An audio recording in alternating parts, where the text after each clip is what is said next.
سيئات أعمالنا من يهد الله فلا مضل له ومن يضلله فلا هادي له ونشهد أن لا إله إلا الله لا خالق إلا الله ولا مالك إلا الله لا محيي إلا الله ولا مميت إلا الله لا مقصود إلا الله ولا مجنوب إلا الله لا ملجأ إلا الله ولا منجأ إلا الله لا معشوق إلا الله ونشهد أن سيدنا وسندنا وحبيبنا وأولانا ومولانا محمدا عبده ورسوله الذي علمه الله فأحسن تعليما وأدبه الله فأحسن تأديبا ثم بعثه الله إلى كافة الناس معلما اللهم صل فسلم عليه وعلى آله وأصحابه وأزواجه وأهل بيته وعلماء أمته ونجباء طريقته أجمعين أما بعد فقد قال عز وجل في كلامه المجيد وفرقانه الحميد فأعوذ بالله من الشيطان الرجيم بسم الله الرحمن الرحيم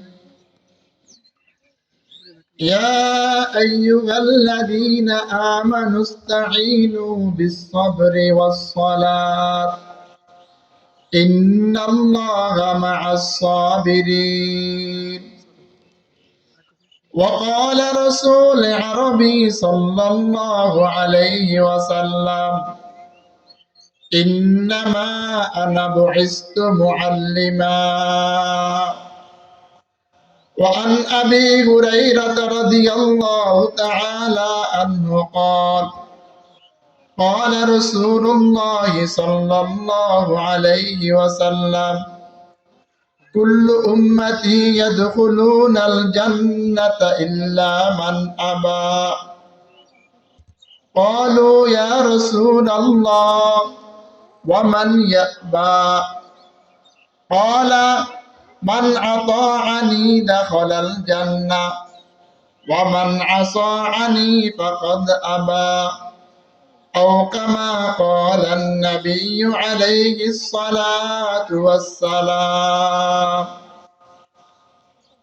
সকলে মুহাম্মদের সহিত দরুদ ইব্রাহিম পাঠ করি اللهم صل على محمد وعلى آل محمد كما صليت على إبراهيم وعلى آل إبراهيم إنك حميد مجيد اللهم بارك على محمد وعلى آل محمد كما باركت على إبراهيم وعلى آل إبراهيم إنك حميد مجيد شكر سجود মহান রব্বুল আলামিনের যিনি আমাদেরকে দয়া করে মায়া করে স্নেহ করে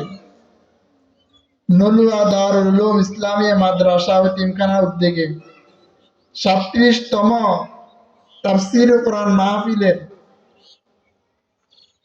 আসরের পরে আল্লাহ তাআলার কিছু দিনই মুযাকারা করার এবং শ্রবণ করার তৌফিক দান করেছেন। এই জন্য আমরা সকলে এক সুরে এক আওয়াজে যৌথভাবে অন্তরস্থল থেকে হৃদয়ের গভীর থেকে কালিমাতুশ শুকর আদায় করি বলে আলহামদুলিল্লাহ। এমন একটা মজলিস, এমন একটা মাহৌলে আছি আমরা যেটা দুনিয়াতে জান্নাতের বাগান। একটা দ্বীনি মাহফিল, আর একটা হলো এটা মাদ্রাসা। দুই দিক থেকে আমরা জান্নাতি পরিবেশে আছি। নবী করিম সাল্লাল্লাহু আলাইহি ওয়াসাল্লাম সাহাবায়ে কেরামদেরকে শিক্ষা দীক্ষা দিতেন মাদ্রাসায়। আর নবী করিম সাল্লাল্লাহু আলাইহি ওয়াসাল্লাম সাহাবায়ে কেরামদেরকে নিয়ে নামাজ শিক্ষা দিতেন মসজিদে। ওই সুবাদে মাদ্রাসা মাহফিলে এটা আল্লাহর ঘর মসজিদ এবং নবীর ঘর মাদ্রাসা দুটো থাকার কারণে দুই দিক থেকে আমরা জান্নাতি পরিবেশে আছি। একটা মাহফিল ইন্তেজাম দিতে কত পেরেশানি, কত কষ্ট, এটা একমাত্র তারা জানে যারা মাহফিল বাস্তবায়ন করে। আল্লাহ তাআলা এই অধিবেশন থেকে নিয়ে শেষ অধিবেশন পর্যন্ত আমলের নিয়তে শেষ পর্যন্ত যাতে আল্লাহ তাআলা আমাদেরকে মাহফিলে প্যান্ডেলে আলোচনা শ্রবণ করতে পারে সেই তৌফিক দান করে। আমি কালামুল্লাহ থেকে একটি আয়াত এবং রাসূলুল্লাহ সাল্লাল্লাহু আলাইহি ওয়াসাল্লামের বাণী সমূহ থেকে দুইটি বাণী তেলাওয়াত পাঠ করেছি। মালিক যদি দয়া মেহেরবানি করে উক্ত বিষয়ের উপরে কিছু মুযাকারা করার চেষ্টা করব। মালিক যেন বলনেওয়ালা এবং শ্রবণকারী উভয়কে আমলের নিয়তে বলার এবং শ্রবণ করার সেই তৌফিক দান করুন। আসলে আমরা এখন যে সময়টার ভিতরে বসছি, সময়টা দিনের সর্বশেষ সময়। আর একটু পরে রাত্র সন্ধ্যার সময় শুরু হবে। আল্লাহ তাআলা ফেরেশতাদেরকে দুই ভাগে দুনিয়াতে প্রেরণ করেন। কয় ভাগে? দুই ভাগে। এক ভাগে আল্লাহ তাআলা প্রেরণ করেন শবে সাদেকের পরে। শবে সাদেকের পরে আল্লাহ তাআলা ফেরেশতাদেরকে প্রেরণ করে সূর্য ডুবা পর্যন্ত। এই সময়ের ভিতর আল্লাহ তাআলার কোন বান্দা বান্দি কি নেক আমল করেছে, কি না করেছে, এগুলা লিস্টি করে। এরপর ওনারা চলে যান। আবার সন্ধ্যার শুরু ভাগে মাগরিবের আগ মুহূর্ত আবার আরেক দল ফেরেশতা আসেন। আইসা সারা রাত্র শবে সাদেক পর্যন্ত কোন বান্দা বান্দি কোন আমল করেছে এগুলা লিপিবদ্ধ করে। একটা লিস্টে নিয়ে আল্লাহর দরবারে উপস্থিত হন। এটা এমন একটা সময় যে সময় দিনের ফেরেশতারা সমস্ত আমলগুলা জমা করে সর্বশেষ আমলগুলা লিপিবদ্ধ করে আসমানে যান। আবার এটা এমন সময় যে সময় দ্বিতীয় প্রকার ফেরেশতারা জমিনে এসে কে কি আমল করে না করে এগুলা লিপিবদ্ধ শুরু করেন। ওই হিসাবে ফেরেশতাদের দুই শ্রেণীর, দোনো শ্রেণী এই আসর পরে কে কি আমল করছে না করছে এগুলা উভয় শ্রেণী কি করে? লিপিবদ্ধ করে। তাহলে যারা দিনের ভাগে আমল করেছে তাদের গুলো লিপিবদ্ধ হইতেছে এখন। যারা রাত্রের ফেরেশতারা আসবে তারা এখন আমাদের নেকি আমল গুলা তারা লিপিবদ্ধ করবে। দ্বীনি মজলিস গুলো তো এমন, হাদিস শরীফের ভিতরে এসেছে আল্লাহ তাআলা যখন কোন বান্দার নেক আমল কবুল করেন তখন আল্লাহ তাআলা বান্দাকে দ্বিতীয় আরেকটা নেক আমল করার তৌফিক দান করেন। একটু আগে আমরা আসরের নামাজ আদায় করেছি, এখন আমরা দ্বীনি মজলিসে বসেছি। এটার দ্বারা প্রমাণ হয় আল্লাহ তাআলা আমাদেরকে আল্লাহর বিধান আসর নামাজ কবুল করার কারণে দিনই আরেকটা পরিবেশে বসার তৌফিক দান করেছে। এই জন্য হৃদয়ের গভীর থেকে আবার বলি আলহামদুলিল্লাহ। আল্লাহ তাআলা বান্দাকে দিতে চান, কিন্তু বান্দার জ্ঞান না থাকার কারণে, বান্দার বুদ্ধি না থাকার কারণে বান্দা নিতে পারে না, গ্রহণ করতে পারে না, চাওয়ার মতো চাইতে পারে না, ডাকার মতো ডাকতে পারে না, যার কারণে বান্দা পায় না। দ্বীনি মাদ্রাসাগুলোতে সারাক্ষণ আল্লাহ এবং আল্লাহর রসুল কোরআনে কারিমের তেলাওয়াত, দ্বীনি মাসলা মাসাইল, এগুলার পরিবেশ ওনারা সারা বছর নিজের পরিবেশে থাকার পরে হেদায়েতের উদ্দেশ্যে এলাকাবাসীর জন্য একটা বার্ষিক একটা মাহফিল করেন। কেন করেন? তারা তো জানে আমরা নিজেরা আলেম হয়েছি, পড়াইতেছি, আমরা পড়েছি, আমাদের প্রতিবেশী যারা আছে তারা হইতে পারে ইলম না শিখার কারণে, দ্বীনি বুঝ না থাকার কারণে হইতে পারে তারা অজ্ঞতার দিকে, তারা জাহিলাতের দিকে তারা যেভাবে দৌড়াইতেছে, আল্লাহ না করুক, আল্লাহ যদি তাদের উপর রাগান্বিত হয়ে যায়, তাদের উপর যদি জাহান্নামের পরোয়ানা জারি হয়ে যায়, কেমন হবে? এই একটা চিন্তা মনোভাব নিয়ে একটা বাৎসরিক মাহফিল, মাসিক মাহফিল এগুলো নির্ধারণ করা হয়। আল্লাহ তাআলা চান বান্দার কোন আমল দিল থেকে কিভাবে করতেছে, এই আমল দ্বারা আল্লাহ তাআলা মাফ করে দিতে চান। আল্লাহ কেমন দয়ালু, হাদিস শরীফের ভিতরে এসেছে। আমরা তো মনে করি যে যত বড় তার পুরস্কারও তত বড়। একটু মেসাল দিলে বুঝবেন। দুনিয়ার মেম্বার উনি যদি কাউকে কোনো পুরস্কার ঘোষণা করে, তখন আমরা কি বুঝি? মেম্বার সর্বোচ্চ কোনো ব্যক্তিকে পুরস্কার দিলে সর্বোচ্চ 1000 টাকার দামের পুরস্কার দিবেন। আর যখন চেয়ারম্যান পুরস্কার ঘোষণা করে, তখন ধারণা হয় চেয়ারম্যানের পক্ষ থেকে 5000 টাকার দামের পুরস্কার গ্রহণ করতে পারবো। আর যখন উপজেলা চেয়ারম্যান পুরস্কার ঘোষণা করে, তখন আমাদের মনের ভিতরে আসা যে 50,000 এমন ধরনের পুরস্কার চেয়ারম্যান আমাকে দিবে। আর যখন এমপি ঘোষণা করেন যে আমি অমুক কাজের জন্য এমন পুরস্কার দান করব, তখন আমাদের ধারণা যে এমপি আমাদেরকে 1 লক্ষ টাকার সমপরিমাণ আমাদেরকে পুরস্কার দান করবে। যখন কোনো মন্ত্রী কিংবা প্রধানমন্ত্রী, রাষ্ট্রনায়ক পুরস্কার ঘোষণা করেন, তখন আমরা নিশ্চিত এটা ধারণা করি যে আমাদের পুরস্কারটা ছোটখাটো হবে না, অনেক মূল্যবান, অনেক বড় ধরন হবে। তদ্রূপ আমার আল্লাহ যত বড়, তার পুরস্কারও তত বড়।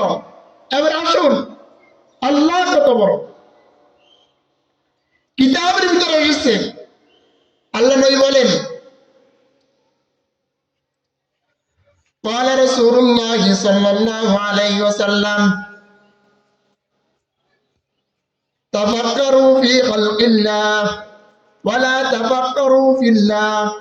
তোমরা আল্লাহ তাআলার জাত সম্পর্কে চিন্তা ফিকির করিও না, তোমরা চিন্তা ফিকির করো আল্লাহর মাখলুক সম্পর্কে, আল্লাহর সৃষ্টিকুল সম্পর্কে। এমনি আল্লাহর পরিচয় তোমরা পেয়ে যাবা। কিতাবের ভিতরে আল্লাহ তাআলার 4 জন বড় বড় ফেরেশতা, ওনাদের বিবরণ এসেছে। একজন ফেরেশতা, ওনার নাম কি? হযরত জিবরাইল আলাইহিস সালাতু ওয়াস সালাম। উনি কত বড়? কিতাবের ভিতরে লিখেছেন উনার 600 ডানা আছে। কয় শত? 600। 600 ডানার ভিতরে একটা ডানার একটা কোণা দুনিয়াতে প্রকাশ করার সেই জায়গা দুনিয়াতে নেই। তার আন্দাজ করুন একটা ডানা কত বড়। তার একটা ডানা যদি এত বড় হয়, তাহলে চিন্তা করুন তার 600 ডানা কত বড়। তার শুধু ডানাগুলো যদি এত বড় হয়, তার শরীরটা কত বড়। এবার আন্দাজ করুন তাকে বানানেওয়ালা আল্লাহ কত বড়। আল্লাহর আরেকজন ফেরেশতা, তার নাম মিকাইল। তার নাম কি? মিকাইল আলাইহিস সালাতু ওয়াস সালাম। দুনিয়ার ভিতরে আমরা জানি 3 ভাগ পানি, 1 ভাগ মাটি।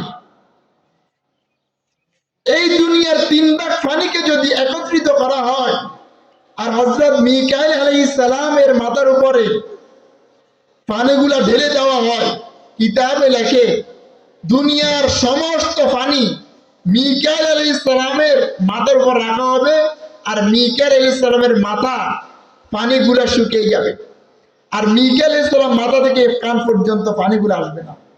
আন্দাজ করুন আল্লাহ মিকাইল আলাইহিস সালাম মাথাকে কত বড় বানাইছেন। তার মাথা যদি এত বড় হয়, তার দেহটা কত বড়। এবার চিন্তা করুন তাকে বানানেওয়ালা আল্লাহ কত বড়। আরেকজন ফেরেশতা হযরত ইসরাফিল আলাইহিস সালাম, উনার ব্যাপারে কিতাবে বর্ণনা এসেছে উনি সিংহে ফুঁক দিবেন, একটা পাইপ নিয়ে দাঁড়ানো অবস্থায় আছে।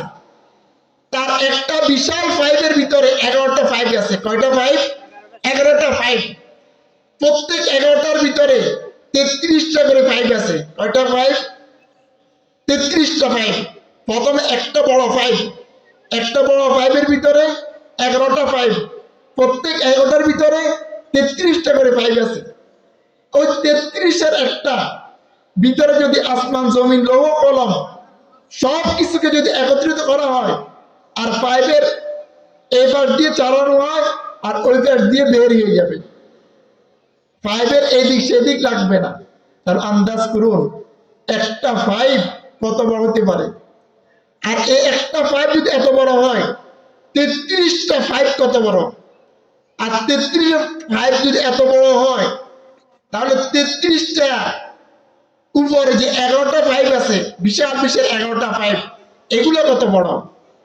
আর 11টা পাইপকে যদি একটা পাইপে উপর দিয়ে বেষ্টন করে আছে, ওই একটা পাইপ কত বড়। আর এই একটা পাইপকে যে হাত দ্বারা তুলে রাখছে, ওই হাতটা কত বড়। তার হাত যদি এত বড় হয়, এবার আন্দাজ করুন ওই ইসরাফিল আলাইহিস সালাম কত বড়। আর তিনি যদি এত বড় হন, এবার চিন্তা করুন তাকে বানানেওয়ালা আল্লাহ কত বড়। এরকম হযরত ইসরাইল আলাইহিস সালাম, আমরা তো মনে করি ইসরাইল আলাইহিস সালাম শুধু মানুষ না, যত প্রাণী আছে সমস্ত প্রাণীর কি করে জান কবজ করে। মনে হয় তিনি আর রাত দিন ঘুম নাই, পেরেশান অবস্থা, হয়রান হয়ে যায়। কিতাবে লেখে হযরত ইসরাইল আলাইহিস সালামের সামনে পুরো পৃথিবীটা একটা নাস্তার প্লেটের মতো। তিনার যখন মন চায় আল্লাহর হুকুমে জান কবজ করে নিয়ে নেন। তার আন্দাজ করুন তার হাতটা কত বড়, আর তাকে বানানেওয়ালা আল্লাহ কত বড়। তারা বুঝা গেল আল্লাহ যত বড়, তার দেওয়াও তত বড় হবে। আল্লাহ শুধু পুরস্কার ঘোষণা করছেন, পুরস্কারটা কত বড় হবে তিনার শান অনুযায়ী হবে। আমরা তো ছোট, আমাদের শান ছোট, আর আল্লাহর শান বড়। এই জন্য আল্লাহ যেগুলা দিবেন, আল্লাহ এগুলো আখিরাতে দিবেন, কারণ দুনিয়াতে এগুলো কি নাই, জায়গা নাই। এই জন্য আমরা সৌভাগ্যবান, আমরা আল্লাহ তাআলার রহমতে, আল্লাহ তাআলার দ্বীনি পরিবেশে, মসজিদের পরিবেশে, মাদ্রাসা পরিবেশে আমরা একত্রিত হয়েছি। এই জন্য আবার অন্তর থেকে বলি আলহামদুলিল্লাহ। দেখুন মাদ্রাসার ভিতরে আল্লাহ তাআলা তাওহীদের বাব, একত্বতার বাব, মাদ্রাসার ছোট ছোট শিশুদের ভিতরে, ছোট ছোট ছেলেদের ভিতরে প্রকাশ পায়। কারণ তারা যেগুলো শিখে এগুলো তাদের অন্তরে থাকে, আর তারা চলতে ফিরতে এগুলো তারা মুখ দিয়ে বলে। আজকে যে তাফসীর কোরআন মাহফিল, কিতাব ভিতরে এসেছে কোরআনে কারীমের তাফসীর, পুরা কোরআনে কারীমের তাফসীরকে আল্লাহ তাআলা সূরা ফাতিহার ভিতরে লিপিবদ্ধ করে দিয়েছেন। আর সূরা ফাতিহাকে আল্লাহ তাআলা পুরা সূরা ফাতিহার তাফসীর আল্লাহ তাআলা বিসমিল্লাহর ভিতরে লিপিবদ্ধ করে দিয়েছে। এই দেখা যায় আমাদের ছাত্ররা ধরতে চলতে ফিরতে আল্লাহর নাম শুরু করে, পানি খাবে, এক গ্লাস পানি, তাও বিসমিল্লাহ পাঠ করে। যে কোনো জিনিস শুরু করবে বিসমিল্লাহ পাঠ করে। কেমন জানি তাদের ভিতরে পুরা তাওহীদ, তাদের ভিতরে পুরা কোরআন কারীমের আজমত মহব্বত তাদের অন্তর ভিতরে লিপিবদ্ধ। বিসমিল্লাহর ফজিলত কেমন, কিতাবের ভিতরে লেখে বিসমিল্লাহির রহমানির রহিম লিখতে 19টা অক্ষর। কয়টা অক্ষর? 19টা অক্ষর। যে ব্যক্তি বিসমিল্লাহির রহমানির রহিম বলবে 19টা অক্ষরের কারণে জাহান্নামের 19 জন আযাবের ফেরেশতা, আল্লাহ তাআলা তাকে জাহান্নামের 19 জন আযাবের ফেরেশতা থেকে আল্লাহ তাআলা হেফাজত করবেন। আর আল্লাহ তাআলা তার কাজের ভিতরে 3টা বরকত দান করবেন। 1 নম্বর, সে যে কাজ শুরু করবেন, ছোট বড় যে কোনো কাজ শুরু করবেন, এই কাজ সুন্দর মতো করতে পারবেন। 2 নম্বর, সে যে কোনো কাজ করবে, এই কাজের ভিতরে কোনো দুর্ঘটনা, কোনো বিশৃঙ্খলা হবে না। 3 নম্বর, যে কাজ হাতে নিবে এই কাজ সে সফলতা অর্জন করবে। এটা দুনিয়ার লাভ। আখিরাতের লাভ কি বলছিলাম? আল্লাহ তাআলা তাকে বিসমিল্লাহর ওসিলায় জাহান্নামের 19 জন ফেরেশতার আযাব থেকে আল্লাহ হেফাজত করবেন। যখন তার আযাব হবে না, তখন কি হবে? তখন জাহান্নামের আযাব না হলে আল্লাহ তার জন্য জান্নাত ফয়সালা করবেন। বিসমিল্লাহর ফজিলতের ভিতরে ঘটনা নিয়ে আসছেন। একদা একজন মন্ত্রী, হিন্দু মন্ত্রী, তার মেয়ে ইসলাম ধর্ম গ্রহণ করেছেন। আর তার মেয়ে ইসলাম ধর্ম গ্রহণ করেছে, আর তিনি বিধর্মী। তিনি আর সহ্য হচ্ছে না যে তার মেয়ে তার ধর্ম ত্যাগ করে অন্য ধর্মে চলে গেছেন। তখন তার মেয়েকে নানা ধরনের বুঝানোর পরেও মেয়ে ইসলাম ধর্ম থেকে ফিরে আসছে না। কেন? একটা বাবার জন্য কলঙ্ক, যে আমার ধর্ম ত্যাগ করে, আমি একজন মন্ত্রী, আমার ধর্ম ত্যাগ করে সে অন্য ধর্ম গ্রহণ করলো, এটা আমার জন্য কলঙ্কের।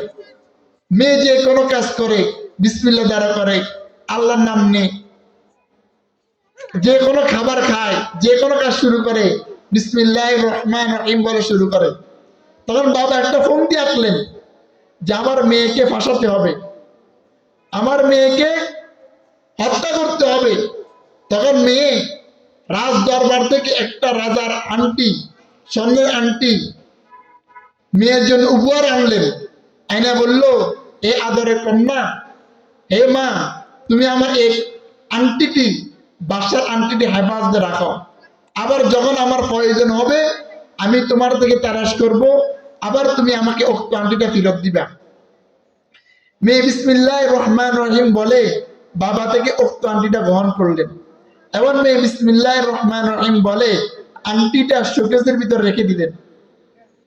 বাবা পিছন দিক থেকে খেয়াল করতেছে মেয়ে আংটি কোথায় রাখতেছে, কারণ বাবার তো উদ্দেশ্য আংটি রাখা না, বাবার উদ্দেশ্য হলো মেয়েকে ফাঁসানো। বাবা খেয়াল করছে মেয়ে কোন সুন্দুকে, কোন জায়গায় আংটিটা রাখলেন।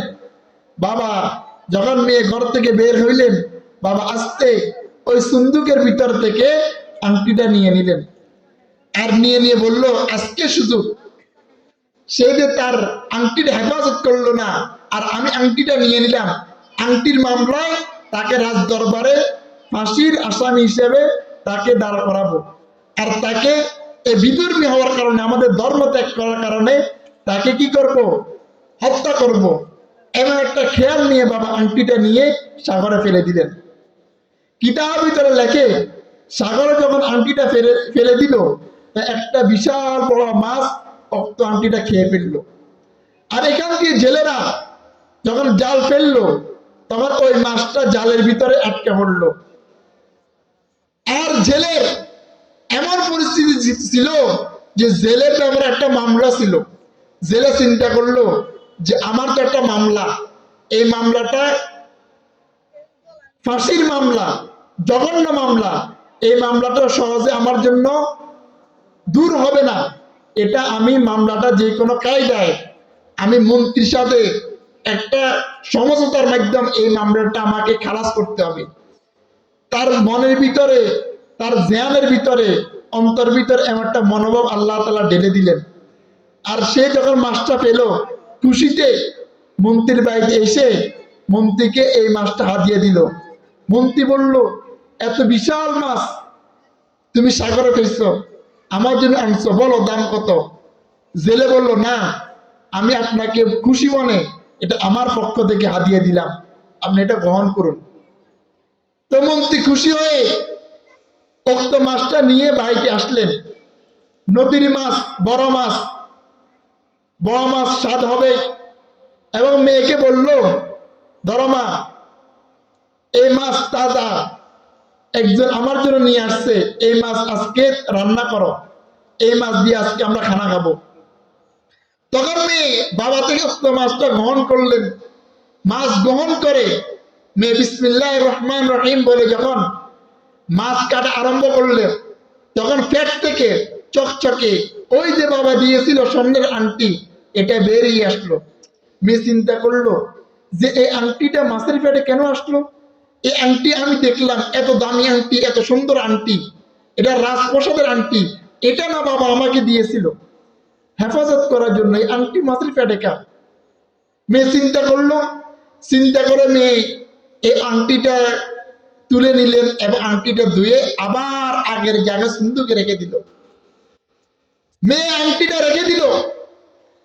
আর যখন বাবা খাবার খাওয়ার জন্য আসলো, বাবাকে মাছ রান্না করে খানা দিলেন এবং বাবা মনে মনে খুশি, মাছ তো খেলাম, তোমাকেও আজকে জীবনে শেষ মুহূর্তে খানা খাওয়াইলাম একটা বড় মাছ দিয়ে, হইতে পারে তুমি আমাদের ধর্ম ত্যাগ করার কারণে আজকে তোমার জীবন এখানেই শেষ।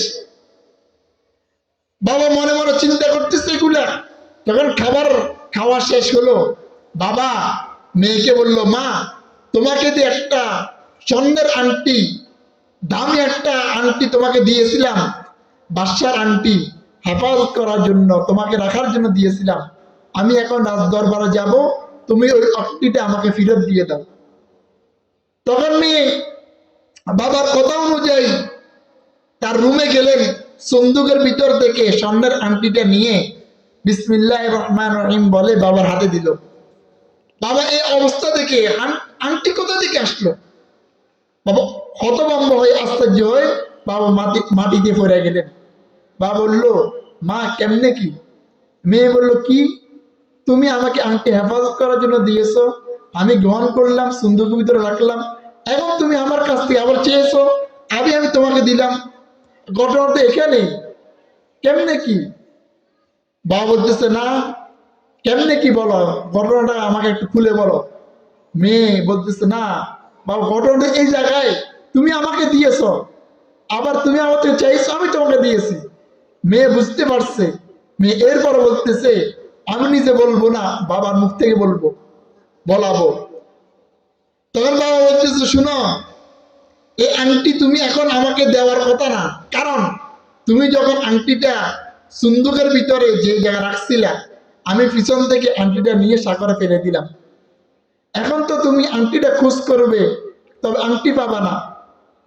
এখন দেখতেছি তুমি আংটিটা খোঁজ করে আমাকে দিয়ে দিলা, এটা আশ্চর্যের বিষয়। এবার তুমি বলো, আমি তো সাগরে ফেলে দিয়েছি, তুমি আংটি কোথায় ফেলে?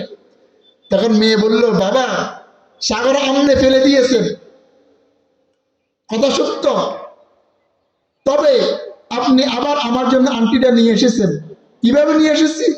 এই যে একটা সাগর থেকে বললেন বড় মাছ, জেলেরা আপনাকে হাদিয়া দিল, আসলে জেলেরা আপনাকে মাছ হাদিয়া দেয় নাই, যে আমি আল্লাহকে বিশ্বাস করেছি, আল্লাহ আমার আংটিটা মাছের ভিতরে হেফাজত করেছেন, ওই মাছটা আল্লাহ আবার আপনাকে পাঠাইছেন, আপনার মাধ্যমে আল্লাহ আবার আংটিটা আমার কাছে পৌঁছায় দিয়েছে।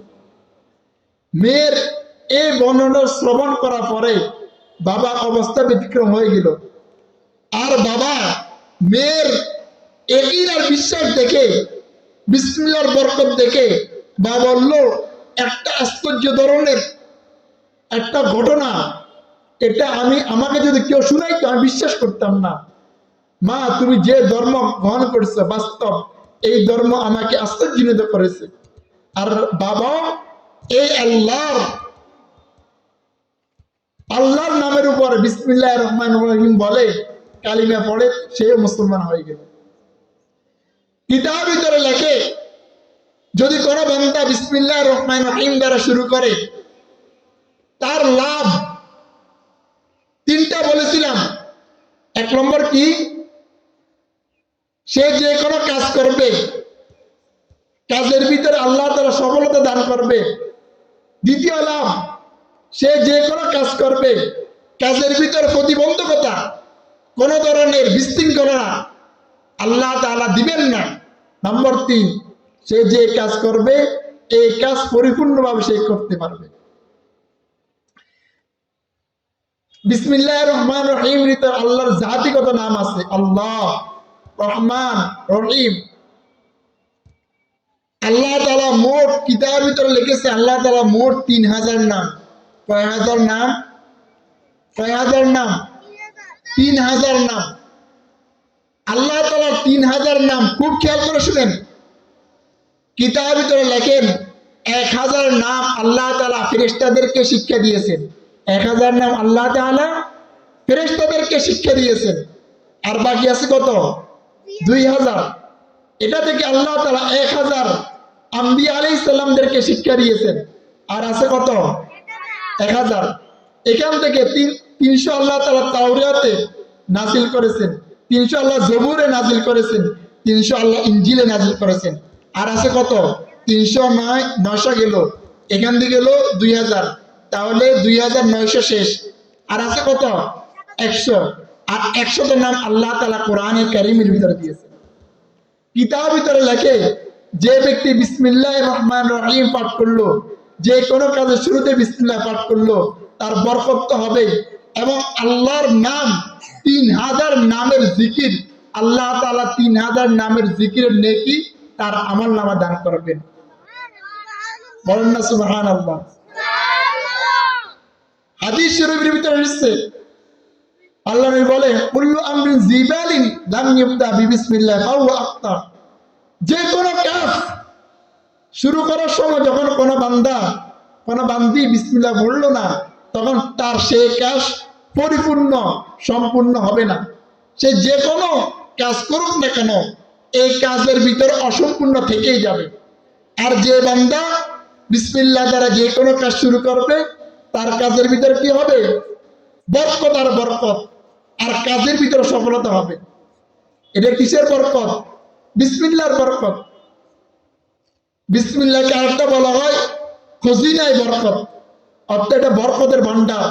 যে যত বেশি পড়বে, যে যত বেশি আমল করবে, তার কি হবে? তত বেশি নেকি হবে। এটা একটা জিকির। জিকিরে 1 সওয়াব, আল্লাহ তাআলার নামের আরেক সওয়াব। আর যেহেতু আগে বলেছিলাম, আল্লাহ তাআলা কোরআনে কারীমের পুরা তাফসীরকে আল্লাহ তাআলা সূরা ফাতিহার ভিতরে লিপিবদ্ধ করে দিয়েছেন। আবার সূরা ফাতিহাকে আল্লাহ তাআলা বিসমিল্লাহর ভিতরে ঢুকিয়ে দিয়েছেন। কেমন জানে বিসমিল্লাহ পড়ার মাধ্যমে আমরা কোরআনে কারীমের আয়াতকে তেলাওয়াত করতেছি।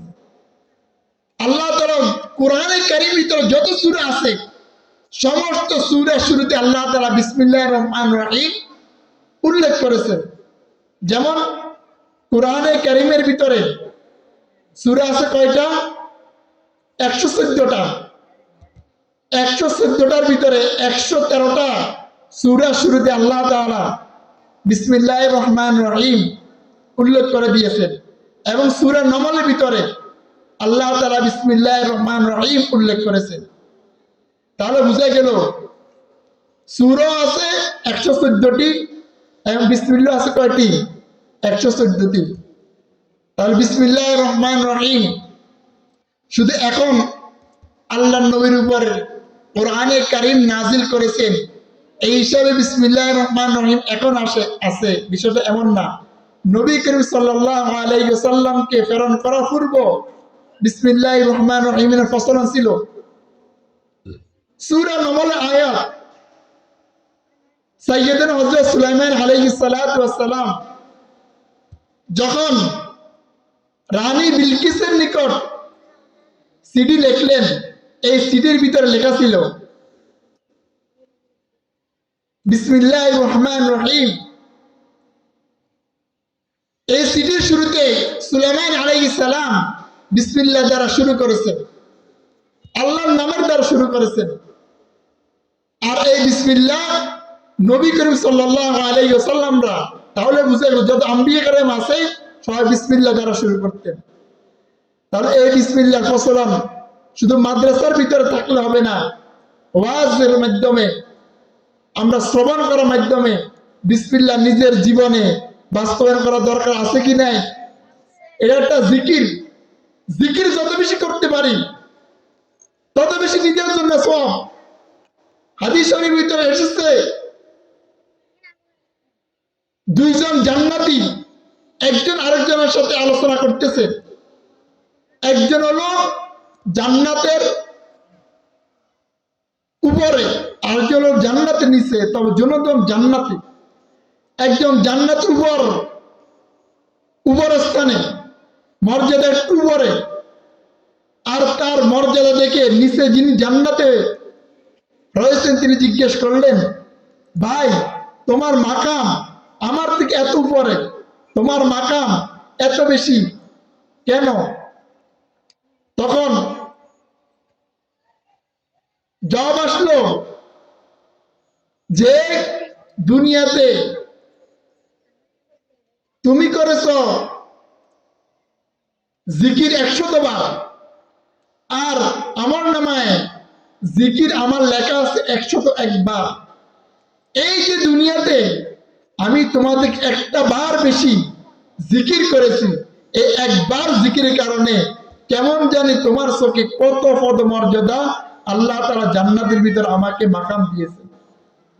তাহলে বুঝা গেল জিকিরের মাধ্যমে, এই যে বিসমিল্লাহর মাধ্যমে, জিকিরের মাধ্যমে, একটা সুবহানাল্লাহ, একটা আলহামদুলিল্লাহ, এটা একটা জিকির। একটা জিকিরের মাধ্যমে কত গুণ বেশি পদমর্যাদা আল্লাহ তাআলা বাড়িয়ে দিয়েছে। এই জন্য জিকির বেশি থেকে বেশি করার দরকার আছে কি নাই? কোরআনে মজলিস, জিকিরে মজলিস। এই যে দুনিয়াতে ফাজাইল আমলের ভিতরে এসেছে, কোন ব্যক্তি যদি একবার সুবহানাল্লাহ বলে, কয়বার? একবার সুবহানাল্লাহ বলে, একবার সুবহানাল্লাহ সওয়াব আল্লাহ তাআলা উহুদ পাহাড় পরিমাণ তার আমলনামা দান করেন। এই যে একবার আলহামদুলিল্লাহ, একবার আলহামদুলিল্লাহ সওয়াব আল্লাহ তাআলা উহুদ পাহাড় পরিমাণ থেকে বেশি দান করেন। এই যে একবার আল্লাহু আকবার, এই আল্লাহু আকবার জিকির সওয়াব আল্লাহ তাআলা উহুদ পাহাড় থেকে বেশি আল্লাহ তাআলা তার আমলনামা দিয়ে দেন। আর যদি কোনো ব্যক্তি দৈনন্দিন 100 বার সুবহানাল্লাহ পাঠ করে, 100 গোলাম আজাদ করা সওয়াব আল্লাহ তাআলা তার আমলনামা দান করবেন। আর যদি কোনো বান্দা 100 বার আলহামদুলিল্লাহ পাঠ করে, 100 ঘোড়া আজাদ করা সওয়াব আল্লাহ তাআলা তার আমলনামা দান করবেন। 100 বার আল্লাহু আকবার পাঠ করলে 100 উট আল্লাহর রাস্তায় কুরবানি করলে যে সওয়াব, এই সওয়াব আল্লাহ তাআলা তার আমলনামা দান করবেন। এই জন্য বলেন, এই যে আমাদের সময়গুলো এক একটা বার আলহামদুলিল্লাহ, আল্লাহু আকবার, সুবহানাল্লাহ এগুলা পাঠ করলে, আমরা বলতেছি অল্প, তো আল্লাহ কি অল্প দিবেন না বেশি দিবেন? এই যে আমি বলেছিলাম, আমরা আমাদের শান অনুযায়ী আমরা একবার বলবো, আল্লাহ আমাদেরকে কেমন দিবেন? আল্লাহ দিবেন আল্লাহর শান অনুযায়ী। এই জন্য জিকির করতে আমরা তৈরি আছি ইনশাআল্লাহ। আজকে বিশেষ করে আমাদের অত্র মাদ্রাসার বার্ষিক মাহফিলে আমাদের ধারাবাহিক আলোচনা, আমাদের মুরব্বিয়ানে কেরাম আলহামদুলিল্লাহ আমাদের মাঝে উপস্থিত হয়েছেন। আপনারা জানেন বাদে মাগরিব আমাদের মাঝে আলোচনা পেশ করবেন এবং আমাদের যারা পুরস্কার পাবেন, যারা হাফেজ হয়েছেন উনাদের মাথায় পাগড়ি দিয়ে দিবেন আমাদের সেরতাজ ওস্তাদুল উলামা পীরে কামেল আল্লামা মুফতি ইউসুফ কাসেমি হাফিজাহুল্লাহ। ইনশাআল্লাহ ধারাবাহিক আলোচনা চলতেছে, মাগরিবের পরে আলোচনা হবে। আমরা যারা আছি এই দ্বীনি মজলিস, জিকিরের মজলিস, নিজেরাও লাভবান হব এবং যারা দোকানপাটে আওয়াজের মাধ্যমে শুনতেছি, আমরা চেষ্টা করব প্যান্ডেলে এসে আমরা আলোচনা শ্রবণ করার। আল্লাহ তাআলা যেন আমাদেরকে এখন থেকে নিয়ে শেষ পর্যন্ত, মাহফিল শেষ পর্যন্ত আমাদেরকে আলোচনা শেষ পর্যন্ত শ্রবণ করার মাধ্যমে আল্লাহ তাআলা আমাদেরকে আমল করার তৌফিক দান করে। সবাই বলি আমিন। আরেকটা বিষয়, আমরা শুধু আজকের এই দিনটা, এই যে প্যান্ডেল, এই যে ইন্তেজাম, আজকের দিনটার জন্য একটা বছর ইন্তেজামিয়া কমিটি, মাহফিল কমিটি, মাদ্রাসার মুহতামিম সাহেব সহ পুরা বছর টেনশন ছিল কিভাবে আজকের দিনটা সুন্দর করা যায়, কিভাবে মানুষদেরকে একটা পরিবেশে দিনই আলোচনা শোনানো যায়। একটা মনোভাব নিয়ে, একটা ধরব নিয়ে, ব্যথা নিয়ে একটা মাহফিলের ইন্তেজাম করেছেন। এটা সৌন্দর্য কি? এটা সৌন্দর্য হলো আপনারা প্যান্ডেলে এসে আলোচনা শ্রবণ করা। আজকের সৌন্দর্য এটাই। আর এটা উদ্দেশ্য কি? উদ্দেশ্য হলো আলোচনা শোনা, আমলের নিয়তে। ইনশাআল্লাহ আমরা যারা আছি তারা তো মাগরিব পরে বসবই, আর যারা আশেপাশে মাইকে আলোচনা আওয়াজের মাধ্যমে শুনতেছি কিংবা এদিক সেদিক আছি, আমরা ইনশাআল্লাহ প্যান্ডেলে আসবো। আর আজকে আলোচনা, আজকে আগামীকালকে আর এই পরিবেশ থাকবে না আলোচনার জন্য, আর মুরব্বী কেরামও থাকবে না। এই জন্য আমরা চেষ্টা করব যাতে করে আমাদের আজকের দিনটা আমরা কামিয়াব হিসাবে নিজের সময়টাকে কামিয়াব করতে পারি, আমলও করতে পারি। আল্লাহ তাআলা আমাদেরকে সময়ের মূল্যবান, সময়ের মূল্য বুঝে মূল্য দেওয়ার তৌফিক দান করে, সেই তৌফিক দান করুন। সকলে বলেন আমিন। আজান সময় হয়েছে।